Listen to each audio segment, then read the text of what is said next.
کائنات مالک ارض و سما کے لیے ہے، جس نے ہمیں اور آپ سب کو اس دنیا کے اندر مبعوث فرمایا،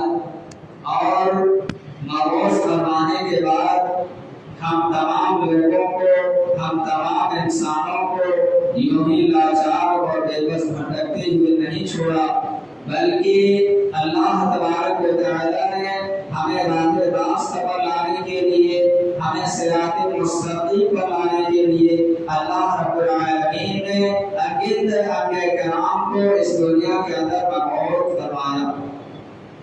تو سب سے پہلے درود و سلام نازل ہو ان تمام انبیاء کرام پر، خصوصاً بالخصوص احمد مجتبی محمد مصطفیٰ صلی اللہ علیہ وسلم پر۔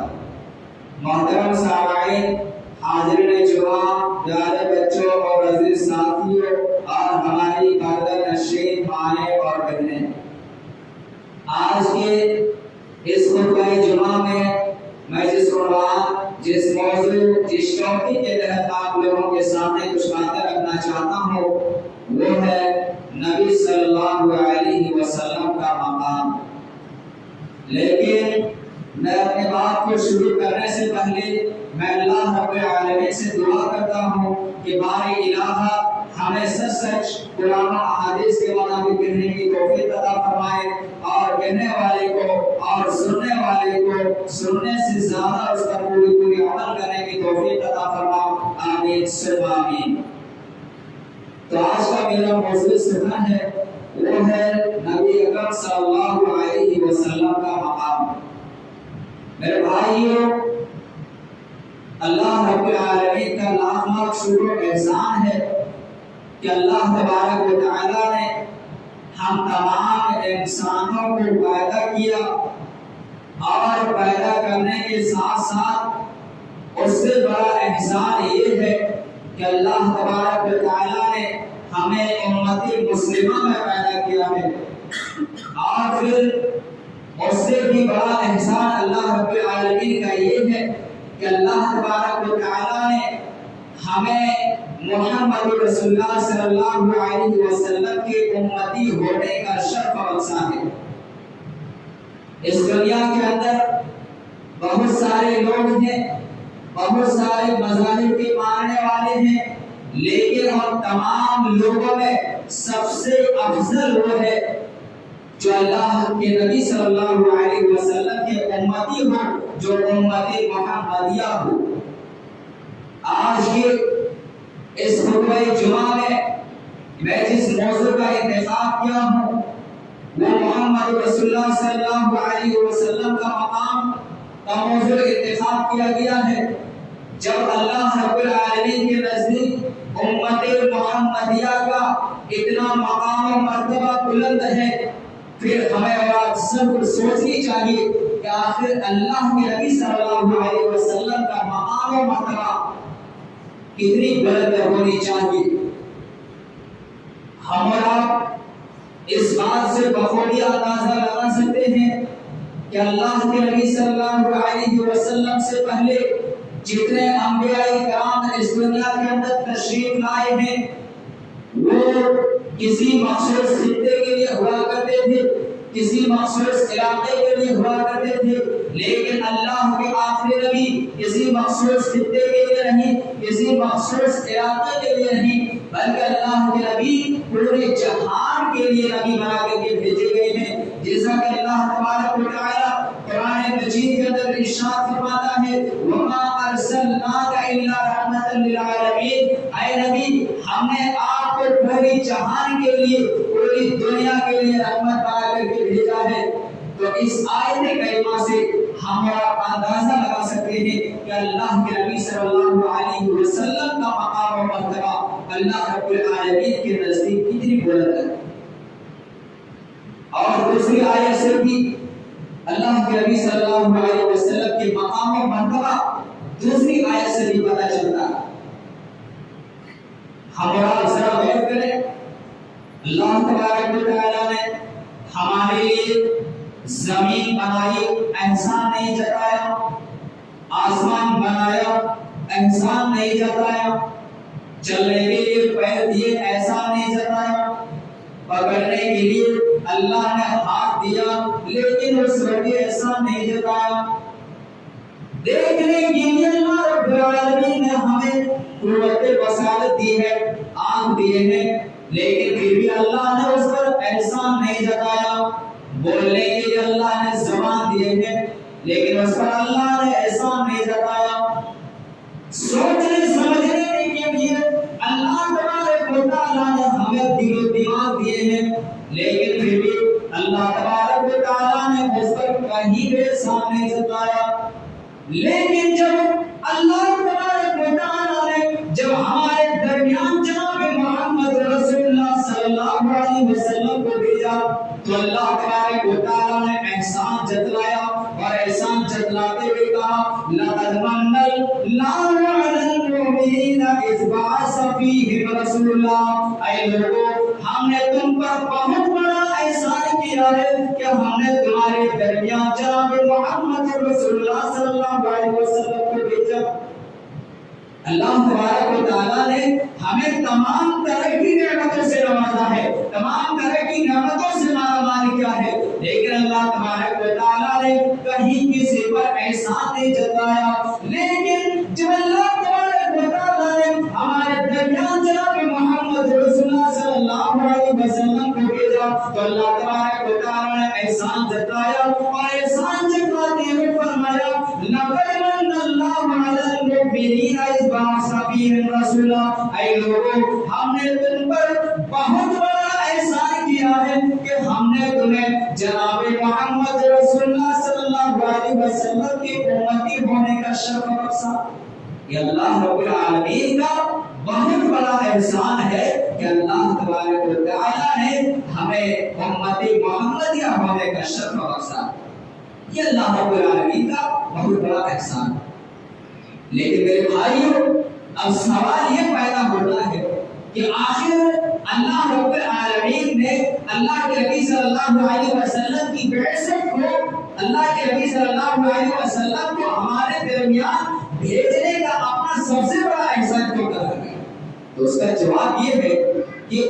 حضرت صلی اللہ علیہ وسلم ہی کے ذریعہ ہمیں اسلام کی دولت ملی جو اللہ رب العالمین کے نزدیک سب سے بڑی دولت ہے، جیسا کہ اللہ تبارک و تعالیٰ فرماتا ہے اليوم اکملت لکم دینکم واتممت علیکم نعمتی ورضیت لکم الاسلام دینا۔ اے نبی، آج ہم نے تمہارے لیے تمہارے دین کو مکمل کر دیا، واتممت علیکم نعمتی، اور اپنی نعمتوں کا بھی تم پر اتمام کر دیا، ورضیت لکم الاسلام دینا، اور دین اسلام کو تمہارے دین کے حیثیت سے قبول۔ تو جب اسلام ہمارے نزدیک، اللہ رب العالمین کے نزدیک جب اسلام سب سے بڑی نعمت ہے، سب سے بڑی دولت ہے، تو شخصیت کتنی محبوب ہونی چاہیے جس کے ذریعہ ہم تک اسلام پہنچا، چونکہ وہ شخصیت ہے جناب محمد رسول اللہ صلی اللہ علیہ وسلم۔ تو اس آیت کریمہ سے اللہ رب العالمین اللہ کے نبی صلی اللہ علیہ وسلم کی مقام و مرتبہ کا اندازہ لگا سکتے ہیں کہ اللہ رب العالمین کے نزدیک اللہ کے نبی صلی اللہ علیہ وسلم کا کتنا مقام مرتبہ ہے۔ اور یہی نہیں بلکہ اللہ کے نبی صلی اللہ علیہ وسلم کو تمام نبیوں کا سردار بھی کہا گیا، اس سے بھی اللہ کے نبی کے مقام و مرتبہ کا پتہ چلتا ہے۔ اور پھر ایک چیز سے، جب اللہ کے نبی صلی اللہ علیہ وسلم کو معراج کرایا جا رہا تھا، جب آپ بیت المقدس پہنچے، وہاں اللہ کے نبی صلی اللہ علیہ وسلم نے تمام انبیاء کرام کی امامت فرمائی، اس سے بھی اللہ کے نبی صلی اللہ علیہ وسلم کی مقام و مرتبہ کا پتہ چلتا ہے۔ لیکن اس کا مطلب یہ نہیں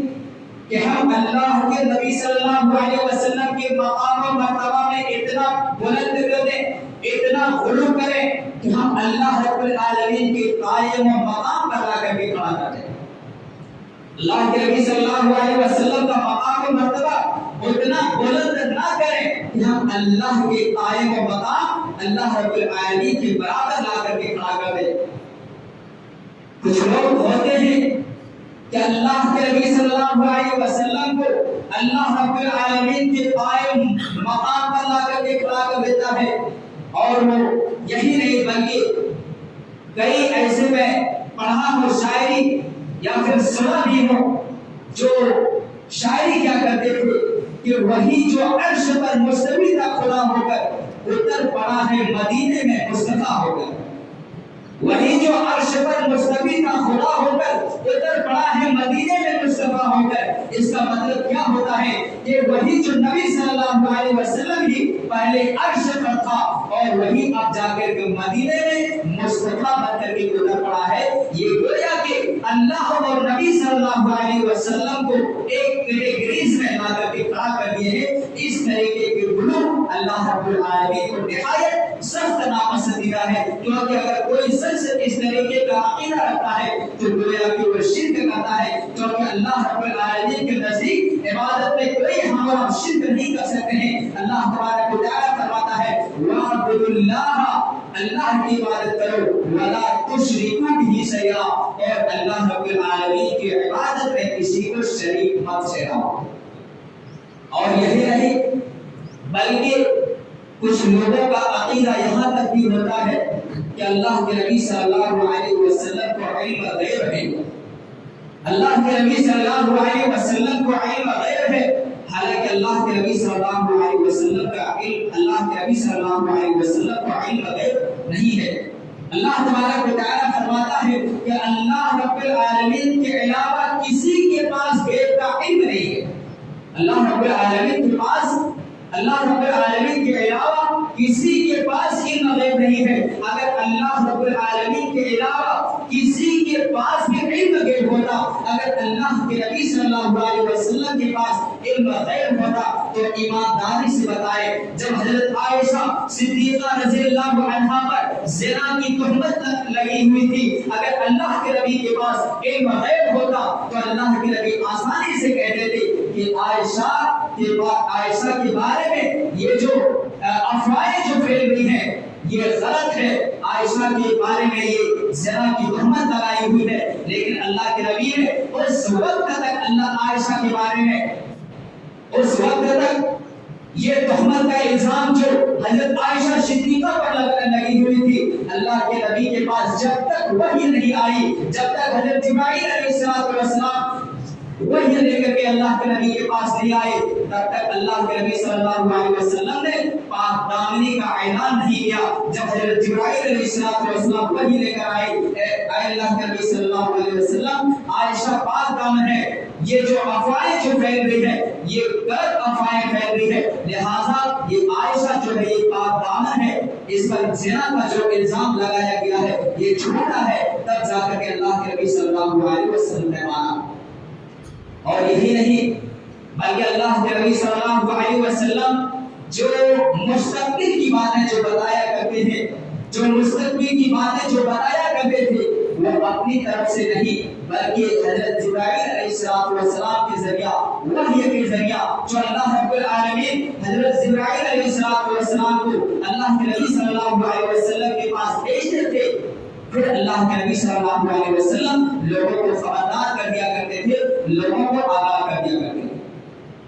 اللہ تبارک و تعالیٰ قرآن مجید کے اندر ارشاد فرماتا ہے اے نبی صلی اللہ علیہ وسلم آپ لوگوں سے اعلان کر دیجئے قل انما انا بشر مثلکم، اے نبی آپ لوگوں کو اعلان کر کے کہہ دیجئے کہ میں تمہاری ہی طرح ایک انسان ہوں، فرض صرف اتنا کیا گیا ہے میری جانب وحی کی جاتی ہے اور تمہاری جانب وحی نہیں کی جاتی ہے، ورنہ میں تمہاری طرح ایک انسان ہوں۔ جس طریقے سے تم کھاتے ہو پیتے ہو بازاروں میں چلتے ہو، میں بھی کھاتا پیتا ہوں بازاروں میں بھی چلتا ہوں۔ جس طریقے سے تم شادی بیاہ کرتے ہو، جس طریقے سے تمہارے بیوی بچے ہیں، اسی طریقے سے ہمارے پاس بھی بیوی بچے ہیں۔ انما انا بشر مثلکم، میں تمہاری طرح ایک انسان ہوں۔ یہی تو ایک جھگڑا ہی تھا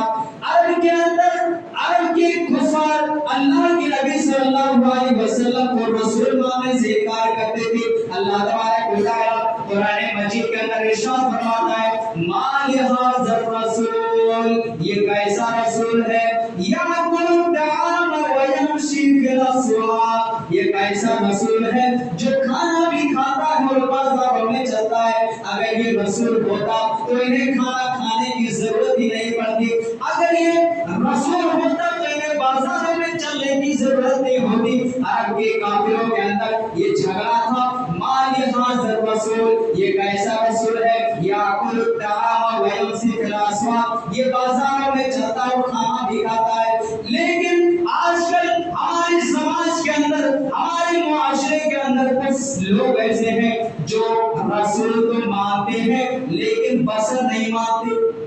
کچھ لوگ ہیں جو رسول مانتے ہیں لیکن بشر نہیں مانتے۔ اور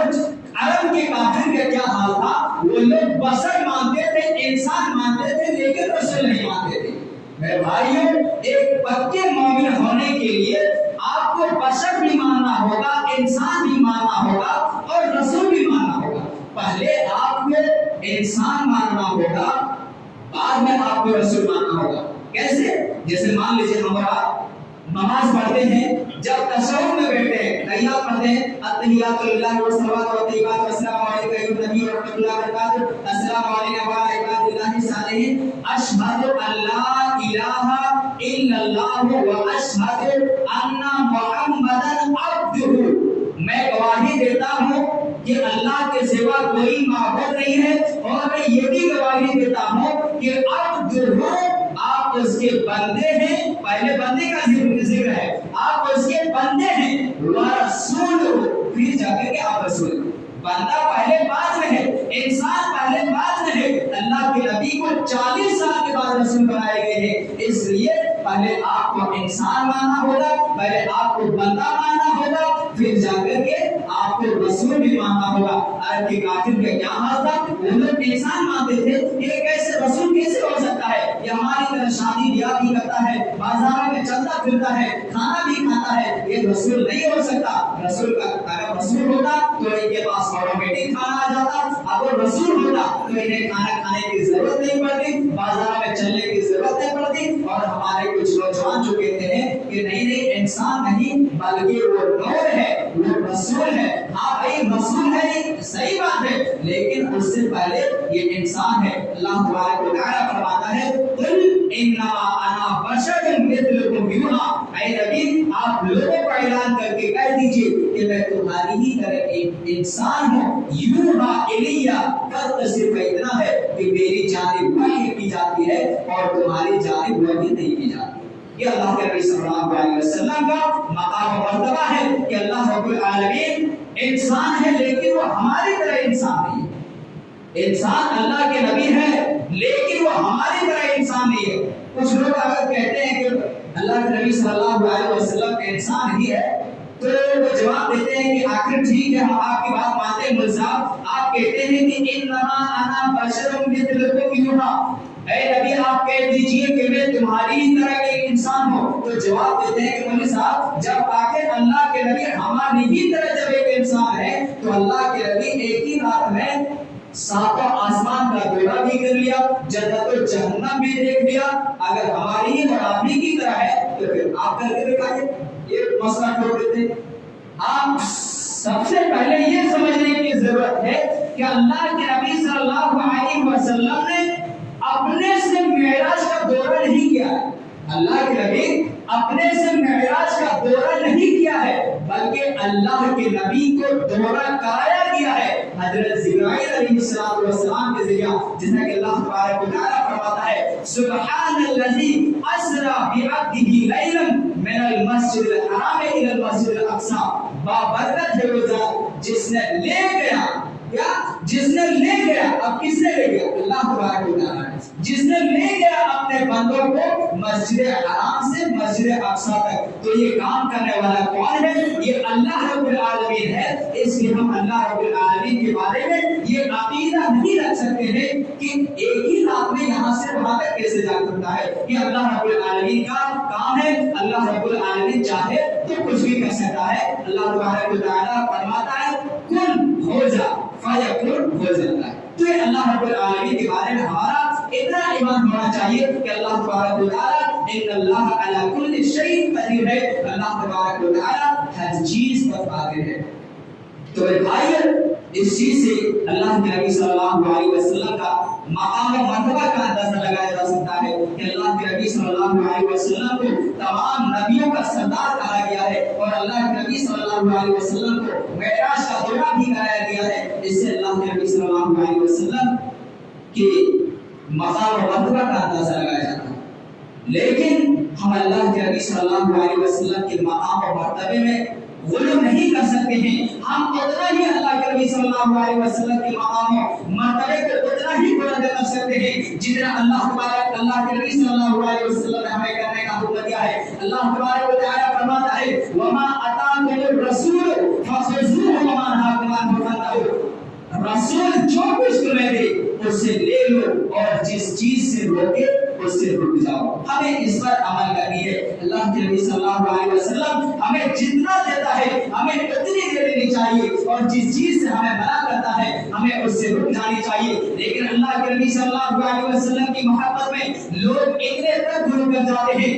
کیا بتاؤ ابھی تو وہ سیزن نہیں چل رہا ہے، لیکن پھر بھی سمجھ لیجئے اللہ کے نبی صلی اللہ علیہ وسلم کی محبت میں اس قدر غرور کرتے ہیں کہ اللہ کے نبی صلی اللہ علیہ وسلم کے جنم دن منایا جاتا ہے، اللہ کے نبی صلی اللہ علیہ وسلم کے نام پر کیک کاٹا جاتا ہے۔ میرے بھائیوں یہ محبت نہیں ہے، یہ محبت نہیں ہے۔ اگر اور ہم اگر نہیں کرتے ہیں یہ کام تو ہمیں کہا جاتا ہے کہ آپ گستاخ رسول ہیں، آپ اللہ کے نبی صلی اللہ علیہ وسلم سے محبت نہیں ہے۔ میرے بھائیوں محبت ہمیں بھی ہے، آپ کو بھی ہے، لیکن ہمیں یہ دیکھنی چاہیے جب اللہ کے نبی صلی اللہ علیہ وسلم 63 سال زندہ رہے، آپ نے اپنی زندگی میں کبھی جنم دن منایا ہو؟ آپ کے اس دنیا سے جانے کے بعد حضرت ابو بکر صدیق رضی اللہ عنہ کی خلافت آئی، کیا حضرت ابو بکر صدیق کے زمانے میں کیا ابو بکر صدیق نے کبھی جنم دن منائی ہے؟ ابو بکر کے بعد حضرت عثمان غنی رضی اللہ عنہ کی خلافت آئی ہے، 10 سال کی خلافت رہی ہے۔ آپ کو یہ دیکھنا ہوگا کہ حضرت عمر فاروق رضی اللہ عنہ نے کبھی جنم دن منایا ہے، آپ کو اس کے بعد حضرت عثمان غنی رضی اللہ عنہ کی خلافت آتی ہے، آپ کو یہ بھی دیکھنا ہوگا کہ عثمان غنی رضی اللہ عنہ نے جنم دن منایا ہے، اس کے بعد حضرت علی رضی اللہ عنہ کی خلافت آتی ہے، کبھی حضرت علی رضی اللہ عنہ نے جنم دن منائی ہے کہ نہیں؟ اتنے بڑے بڑے صحابہ کرام رضی اللہ عنہم گزرے ہیں، لیکن کسی دن اللہ کے نبی صلی اللہ علیہ وسلم کا جنم دن نہیں منایا ہے۔ جب اتنے بڑے بڑے صحابہ کرام جب اللہ کے نبی کا جنم دن نہیں منائے ہیں، پھر ہم کون ہوتے ہیں جنم دن منانے والے؟ ہم کہتے ہیں کہ ارے اچھے ہی تو کام کر رہے ہیں، ہم نیک کام کر رہے ہیں، کیا حرج ہے؟ ہم نبی کے جنم دن منا رہے ہیں، اللہ کے آخری نبی کا جنم دن منا رہے ہیں، ہم تو اچھا ہی کام کر رہے ہیں، کیا غلط کر رہے ہیں؟ اگرچہ قرآن حدیث میں نہیں ہے لیکن ہم اچھے کام کر رہے ہیں، کچھ غلط تو نہیں کر رہے ہیں۔ میرے بھائیوں آپ اتنا سمجھ لیجیے، آپ نماز پڑھ رہے ہیں، اچھا کام کر رہے ہیں، لیکن ظہر میں 4 وقت ہے، آپ 6 وقت کیوں 6 رکعت کیوں نہیں پڑھتے؟ ظہر کے وقت میں 4 رکعت فرض ہے، آپ 6 رکعت کیوں نہیں پڑھتے ہیں؟ یا پھر عشاء مغرب کی نماز میں 3 رکعت ہے، آپ 4 رکعت کیوں نہیں پڑھتے ہیں؟ اللہ کے نبی کیا فرماتے ہیں؟ وما اتاکم الرسول فخذوه وما نهاکم عنه فانتهوا، رسول جو کچھ تمہیں دے اسے لے لو اور جس چیز سے منع کرے اس سے رک جاؤ۔ اگر اس طریقے سے ہم اور آپ اگر عمل کریں گے